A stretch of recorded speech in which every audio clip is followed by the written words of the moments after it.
Ayan, good morning sa inyo mga ka-printing, no? Mga subscriber ko. Inaabangan ko na lang yung printer na in-order ko kahapon, no? Yun nga, Epson L3310. Kasi yung L3210 ko, no, yung sira yung printer head. Ibinigay ko na lang sa customer ko dahil yung printer niya ay masyado ng marami ng problema. Marami na kaming pinalit na parts. Nagkaroon na naman ng problema.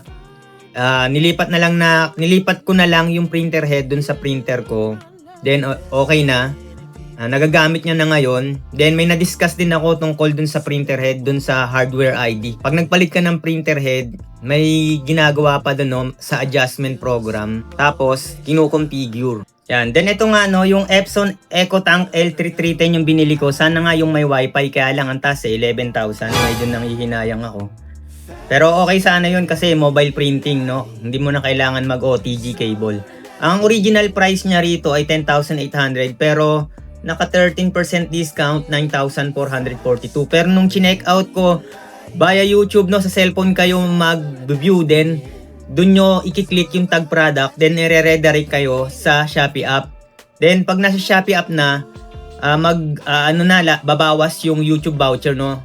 Sa ngayon 2,500 ata yung bawas. Nagbabago yan, no, hindi ko rin control kasi yan, depende yan dun sa seller or sa nila, no, sa campaign nila. Then, makikita mo dito sa, to ship na, no? 6,711 na lang. Ito, inaantay ko na lang. Then, yung in-order kong cleaning solution sa LNC store, no? Yan, para legit LNC store. Eto na, dumating na, no? 4. Tapos, gumawa nga ako nung DIY na printer washer. Yun. Doon ko na lang ilalagay sa, ayan, no? Tapos may kasama ng syringe na 10 ml. Mas safe tong 10 ml, 5 ml, tsaka 10 ml. Pero yung mga 50 ml, hindi ko nare-recommend yan.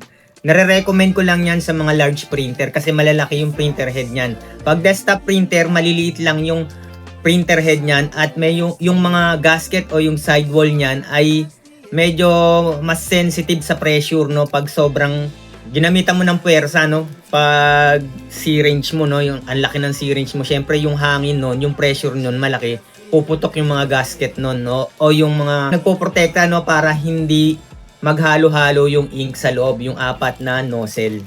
Ayan nga, no, 6,711 na lang, no. Ang alam ko hanggang hanggang ngayon, no, August 9, no, hanggang 12 na 11:59 hanggang mamaya PM.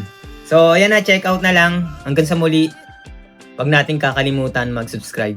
Naman yung 9/9 sale hanggang 12/12 sale. Then, mag-check out kayo through YouTube. Hanapin nyo lang yung channel ko, Ben Tech.